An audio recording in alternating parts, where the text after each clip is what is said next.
So how does a briefing occur? Well, we are simple folk as Army Rangers, Navy SEALs, and fighter pilots. We need to use simplicity to beat complexity, and so we use the B.R.I.E.F acronym. B will brief the scenario, the big picture. We'll restate the mission objective. We'll talk about what the top threats and resources were during planning. Then we'll talk about how we're going to execute the final plan. And finally, we'll finish it off with the contingencies and the plan review.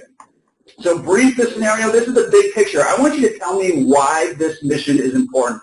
I want you to tell me how this aligns to strategy. I want you to give me the Simon Sinek why. Get me excited about this. What are we building? And spoiler alert, this is not about increasing net operating income by 2%. So if that's the only thing you've attached to your big picture here, then you got the wrong answer. You need to inspire your teams. So come up with a compelling why. That's why they should participate on this one. Get them excited about it. Provide some context as to how their world will be better if they can do this, how they can build on some strategic objectives if they accomplish this mission, and emphasize how important it is.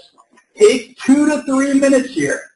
2 to 3 minutes. Remember, the briefing only lasts 15 minutes.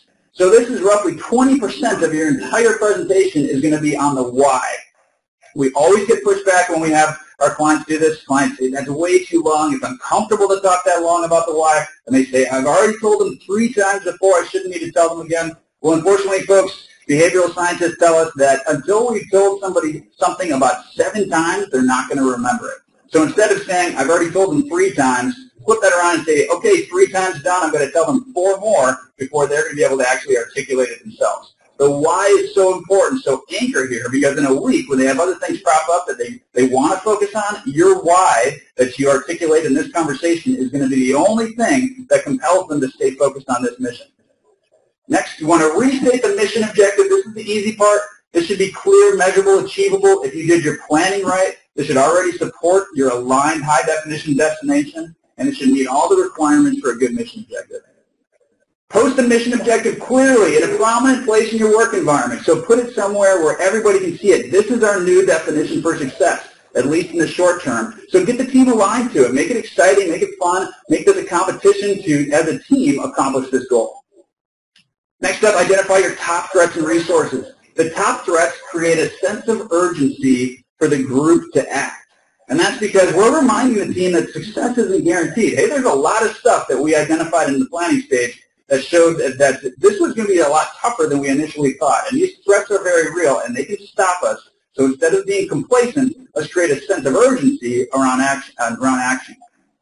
On the flip side of that coin, it's also creating confidence in the plan, because it's reminding the team that we're not just running into this scenario, guns ablazing, shooting from the hip. We actually had planned for some of the key threats that might take place, and the team members are going to be reminded that we've already taken into consideration some of the bad things that could happen during execution, and we planned around them. And then lastly, you're going to remind the team to alert you of new threats during execution. No plan survives first contact with the enemy. There will be pop-up threats. You will have to adapt and react for those, so make sure that you're identifying those new threats during execution. And then finally, talk about the top resources that you as a team are going to need to rely on. Next up, executing the final plan. This is where you spell out the clear roles and responsibilities. Who does what by when. You're going to talk about how each detailed course of action takes place to help achieve the mission objective.